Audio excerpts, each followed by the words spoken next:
बड़े भारी दिल से यकीनन आपके सामने मुखातिब हैं और जिस वाक़या का आप सारे गवाह हैं और सारी कौम का दिल दुखा है, खान साहब से यही गुजारिश कर सकते हैं कि पहले आप मदीने का नाम लेके रियासत मदीना के नारे लगा के मदीने की तौहीन कर रहे थे। कभी आप कुछ ख़ास उलमा को बुला के दुआएं मंगवा के मज़हब का नाम इस्तेमाल करके सियासत करना चाहते हैं, ये भी करना चाहते हैं तो कम अज़ कम मदीने वाले का और रोज़े रसूल का उसका एहतराम तो लाजम रखें, कुछ कदरें तो छोड़ दें। सिर्फ अपनी मनफी सियासत के लिए आप इस हद तक जा सकते हैं कि एक ऐसा अमल जिससे अक्रॉस द वर्ल्ड पूरे दुनिया में मुसलमानों का दिल दुखा है। और क्या चाहते हैं, कितनी डिवाइड, कितनी नफरत, कितनी तकसीम चाहते हैं। हम पहले दिन से ये बात कह रहे हैं कि इमरान खान की पॉलिटिक्स जमहूरी पॉलिटिक्स नहीं है, वो फाशिज्म चला चाहते हैं। उनके मुखालिफ हर बंदा जो है वो मुल्क का दुश्मन है, वो अकेले अक्ल बालग हैं, वो अकेले गैरतमंद हैं, वो अकेले अक्लमंद हैं, वो अकेले यूरोप को जानते हैं, वो अकेले अमेरिका को जानते हैं, वो अकेले फाटा को जानते हैं, वो सब कुछ एक ही हैं।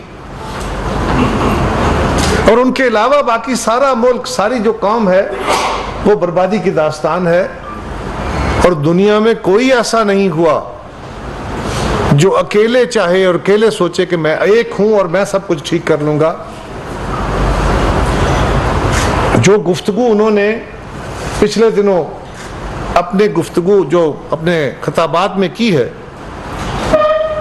मेरा वो मौजू नहीं है, लेकिन अगर उसका थोड़ा सा डिटेल तर्जिया किया जाए तो वो इतनी बड़ी तौहीन के ज़ुमरे में आता है कि इंसान अल्लाह माफ़ी।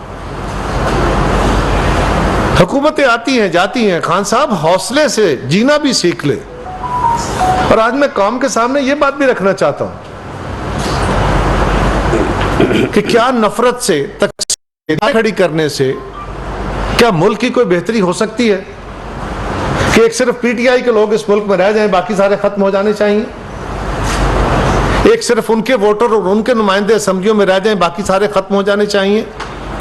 और उसमें भी मुनाफिकत की इंतहा है। अपने मुखालफों को गालियां तो अब दे रहे थे, हम बर्दाश्त कर रहे थे, वरना ठीक है राना साहब ने, किसको नहीं आता ये काम। हमारी ये तरबियत नहीं है, तल्ख माजी हमारा है, हम एक दूसरे के खिलाफ भी तल्ख रहे हैं, बाकी जमातें भी हुकूमतें तल्ख हो जाती हैं, लेकिन उसकी कोई लिमिट होती है। कितनी तल्खी, कितनी तकसीम, कितनी नफरत।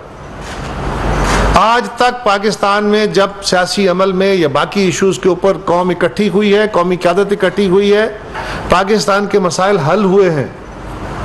जब जब हम तकसीम हुए हैं, जब जब हम नफरतों का शिकार हुए हैं, पाकिस्तान पीछे गया है, रिवर्स हुआ है। आज कौम को आंखें खोल के ये देखना होगा कि खान साहब क्या चाहते हैं। खुद इंसाइट कर रहे हैं लोगों को, खुद लोगों को आप इश्तहा दे रहे हैं, नाम लेके, नूर आलम का नाम लेके कहा कि मैं देखना चाहता हूं लोग उसके साथ क्या करते हैं।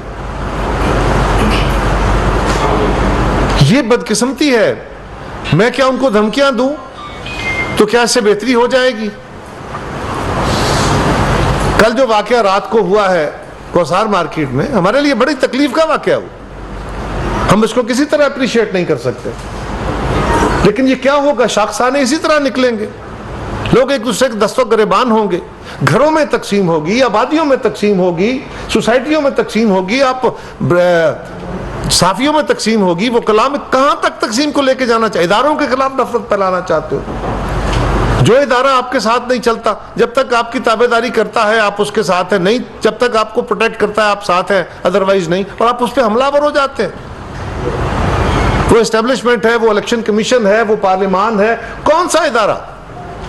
जब तक लोग आपके साथ थे वो बड़े अच्छे थे, आपके साथ साथ अलग हुए हैं तो बड़े बुरे हो गए। कोई असलूब तो सीख ले। और ये हमारे लिए किसी सूरत काबिल कबूल नहीं है। हम आज भी तहम्मुल का मुजाहरा कर रहे हैं, करना चाहते हैं, इसी को लेके चलेंगे, लेकिन हम कौम से भी अपील करना चाहते हैं, नौजवानों से भी अपील करना चाहते हैं, इस चीज को देखें तो सही।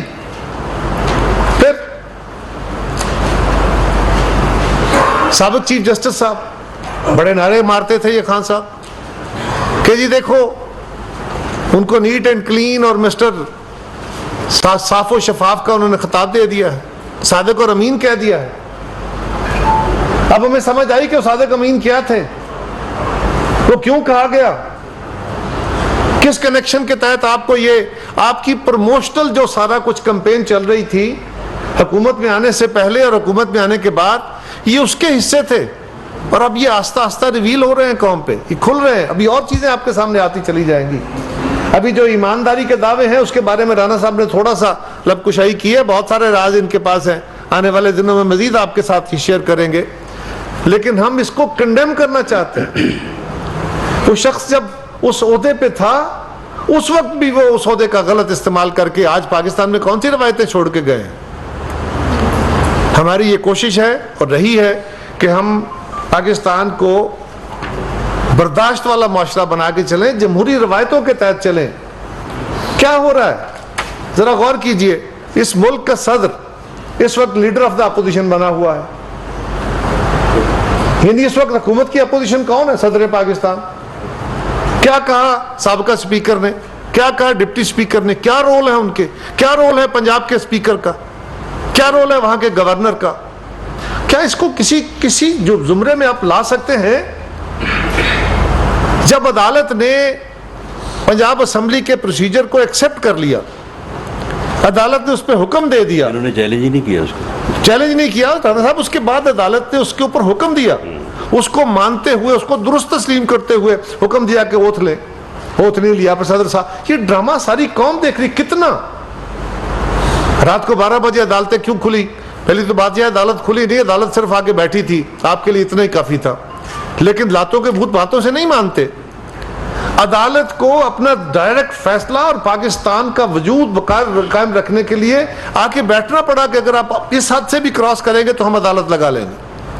अब एतराज यह है कि अदालत क्यों लगी, ये क्यों वहां जज साहबान बैठे? और पंजाब में ये एतराज है कि असेंबली का वकार बड़ा खराब हो गया है, बड़ा मजरूह हो गया है, इसलिए कि वहां पुलिस दाखिल हो गई। तो जो गुंडे आपने दाखिल किए, जो आपकी सिक्योरिटी ने वहां एमपीएस के साथ हाल किया, जो फुटेज सारी कौम ने देखी, सारी दुनिया ने देखी, वो असेंबली के वकार में इजाफा था? क्या ऑप्शन था डिप्टी स्पीकर के पास? और हुक्म था अदालत का, आईजी साहब को भी, चीफ सेक्रेटरी साहब को भी। और डिप्टी स्पीकर के पास क्या ऑप्शन था कि अगर आपके गुंडे सारी असेंबली को टेक ओवर कर लेते हैं और वहां प्रोसीजर जो नहीं चलने देते, तो अल्टीमेटली उन्होंने लॉ एंड ऑर्डर को ठीक करने के लिए आईजी को बुलाना पड़ा। क्या करें? उसके ऊपर बड़ा मासूमाना बात कहती है, असेंबली का वकार बड़ा मजरूह हो गया। तो जो अपने हाथों किया उसकी परवाह नहीं है, जो आइन और कानून से खिलवाड़ किया गया उसकी परवाह नहीं है। सो हम आज समझते हैं कि ये कौम के सामने चीजें खुल रही हैं। हम इनकी मुलाकातों की भी मजम्मत करते हैं और इस अमल की भी मजम्मत करते हैं। हम चाहते हैं अल्लाह ना करे कि इससे वो अमल छिड़ जाए। पाकिस्तान के अंदर हमने पहले ही बड़ी मुश्किल से ये जो मजहबी रवादारी का अमल है, इसको बड़ा मुश्किल तरीके से संभाला गया है। लोगों के जज्बात बड़े जल्दी बरांगेख्ता हो जाते हैं और हम समझते हैं कि ये वो इशू है, हमें समझना चाहिए, बर्दाश्त करना चाहिए। और खान साहब, नफरतें बांटने से कुछ नहीं हुआ करता। नफरतें बांटने से सिवाय तबाही और बर्बादी के ना हिटलर कुछ कर सका, ना मुसोलिनी कुछ कर सका। दुनिया में अगर कुछ लोगों ने किया है तो मदीने वाले की मिसाल फिर यह है कि उसमें बर्दाश्त है, उसमें असूल है, उसमें चीज़ों को साथ लेके चलना है, तकसीम नहीं है। वहाँ तो जिस रियासत का आप जिक्र करते हैं गलत करते हैं, आपका उसके साथ ताल्लुक नहीं है।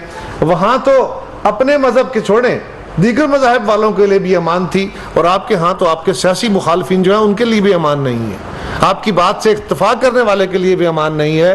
लिहाजा हम आपको ना इदारों पे हमला करने देंगे। चीफ इलेक्शन कमिश्नर के ऊपर हमला है, इलेक्शन जल्दी करा दो, उस पर हमला है। जो काम आपने खुद नहीं की, क्या किया है चीफ इलेक्शन कमिश्नर ने? इलेक्शन कमिश्नर पे ये एतराज है कि वो हमारे केस क्यों नहीं चला रहे। वो भाई 8 साल पहले आपके एक बंदे ने, हर जमात, एक याद रखिए, सारी कौम को ये सुनना चाहिए, हर जमात हर साल इलेक्शन कमीशन में अपनी फाइनेंशियल रिटर्न फाइल करती है। इलेक्शन कमीशन को उस पर एतराज हो तो वो उससे सवाल करके पूछते हैं, उसकी जवाबदेही होती है और सेटिस्फेक्शन करती है इलेक्शन कमीशन। आपकी किसी पिटीशन के ऊपर हम नहीं गए थे, आपकी किसी रिटर्न को हमने चैलेंज नहीं किया था, मुस्लिम लीग ने चैलेंज नहीं किया था। आपका अपना एक साथी, आपका अपना एक दोस्त, आपका अपना एक फाउंडर मेंबर, वो गया, उसने कहा जी ये गलत बयानी की गई है, एक्चुअली इनके ये अकाउंट से इन्होंने अरबों रुपए आए हुए हैं और इन्होंने कंसील किए हैं, कंसीलमेंट का भी केस है और गलत पैसे लिए गए हैं वो भी केस है। उस केस के ऊपर 8 साल से आप भाग रहे हैं।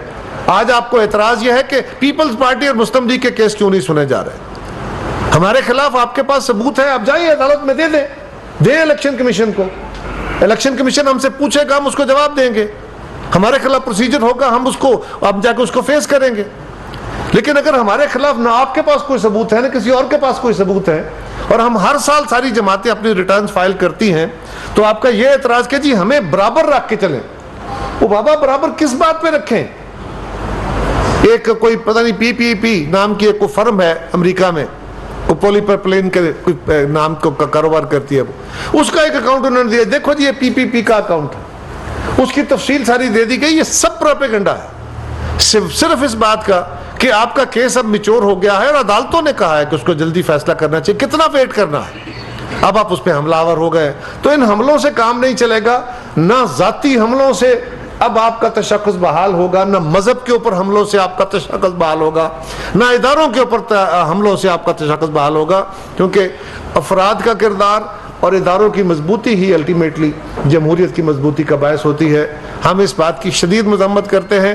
और खान साहब के देखिए कितनी अफसोसनाक बात, चीफ इलेक्शन कमिश्नर की मुखालफत में जाते हुए, अच्छा आजकल बड़ा एक और रिवाज हो गया कि मुझे बड़ी गलत एडवाइस आई थी, वो मैंने जस्टिस फलां साहब के खिलाफ जो रेफरेंस फाइल किया, बड़ी गलती कराई गई मुझसे, वो जो स्पीकर के बारे में मैंने कहा मुझे गलत राय आई थी। वो भाई अनोखे लाडले की कौन कौन सी गलती इस कौम ने भुगतनी है?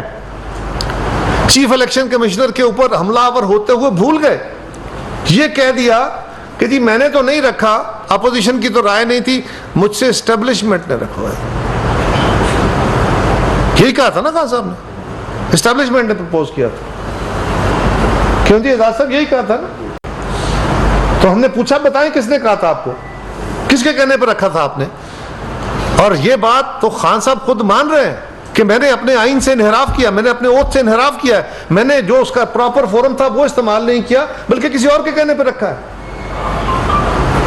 और फिर आज आपको, कल तक वो ठीक थे, आज आप उन पे हमलावर हो गए। इसी तरह अदालतों पे, इसी तरह आज फौज पे हमलावर है, एस्टेब्लिशमेंट पे हमलावर है, आज एजेंसीज पे हमलावर है, जो सोशल मीडिया के जरिए है। और आखिरी गुजारिश यह है कि जुल्म से, ताकत से जबानें बंद नहीं हुआ करती। ना मुसोलिनी कर सका, ना हिटलर कर सका, ना जार कर सका, ना उससे पहले लोग कर सके।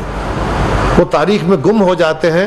और जो लोग मोहब्बतें बांटते हैं, सोसाइटियों को बांध के चलते हैं, और याद रखिए मुआशरे कवानीन से, इदारों से इनको बांध के चलना पड़ता है। अगर आप अपने आप को आइन, कानून और इदारों से मावरा कर लें और हर तरफ तसादम की तरफ लेके चलें, तो फिर अनारकी होती है, जिसकी तरफ आस्ता आस्ता खान साहब हमें ले जा रहे हैं और हम उससे बचने की कोशिश कर रहे हैं। हम इसकी मजम्मत करते हैं और हम कभी भी ये जो आज़ादी सहाफ़त और आज़ादी इज़हार राय के ऊपर पाबंदी लगने का कानून था, वैसे तो वो हाई कोर्ट से स्ट्राइक डाउन हो गया, और हम बिल्कुल कोशिश करेंगे कि हम लॉ मिनिस्ट्री से भी, राना साहब, हम कोशिश करनी चाहिए कि इसकी अपील भी नहीं होनी चाहिए, हम इसके खिलाफ हैं प्रिंसिपली। और लोगों के सामने हकायक आने दीजिए। हाँ, मिस यूज ऑफ अथॉरिटी या मिस यूज ऑफ इंफॉर्मेशन या मिस यूज ऑफ जो पावर आपके पास कलम की पावर है, मेरे पास कोई इख्तियार अगर दिया गया तो वो पावर है, उसका मिस यूज नहीं होना चाहिए। फेक न्यूज, आजकल मुझे हैरानगी होती है, फेक न्यूज के सहारे खान साहब आप पे हमलावर आज भी हैं।